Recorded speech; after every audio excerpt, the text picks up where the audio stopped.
I was really looking for that big problem that was so hard that it could keep me busy for a long time.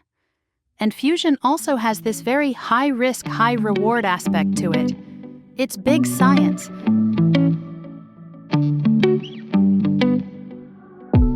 You're listening to an AI-generated read-through of this Michigan engineering alumni impact story. Andrea Annie Kritcher earned her bachelor's in nuclear engineering and radiological sciences at U of M in 2005. She led and designed the 2022 National Ignition Facility experiment that achieved the world's first fusion ignition, a milestone in which the energy emitted by a fusion reaction, shot, is more than the energy used to compress the fuel.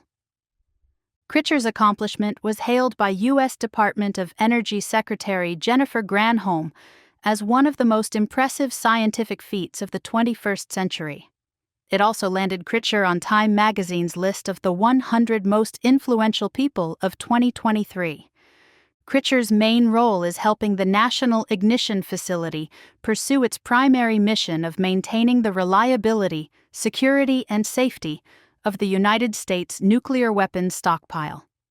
But she also continues to drive essential research into fusion energy, which for decades has been chasing the dream of harnessing the same phenomenon that powers the stars to provide humans with abundant, carbon-free energy. Fusion is, in essence, the opposite of the fission that powers today's nuclear power plants. Instead of splitting heavy atoms, it fuses two light atoms into a single atom that's lighter than the sum of its predecessors, turning the extra mass into huge amounts of energy. There's no long-lived radioactive waste, and unlike fission, there's no risk of a meltdown.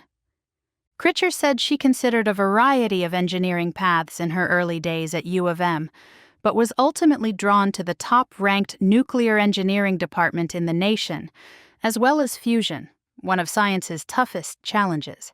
She said, "I was really looking for that big problem that was so hard that it could keep me busy for a long time." And fusion also has this very high-risk, high-reward aspect to it. It's big science. Fusion energy has seen a flurry of activity in recent years, both at public labs and private startups. But the National Ignition Facility is the only place in the United States where researchers can watch it happen. Kritcher said, "There are a lot of different approaches on the table right now. The startups are studying those technologies, but only we can directly study the physics of igniting fusion." Since her 2022 breakthrough, she has become something of a celebrity in the physics community. Speaking to high-level physics colloquia, grade school classes, and everything in between, Kritcher has used her new stature to advocate for fusion research and encourage more students to join STEM fields. She said, "Getting the public to adopt this is key to making fusion work in the long term. So getting younger people engaged as advocates as well as scientists is so important.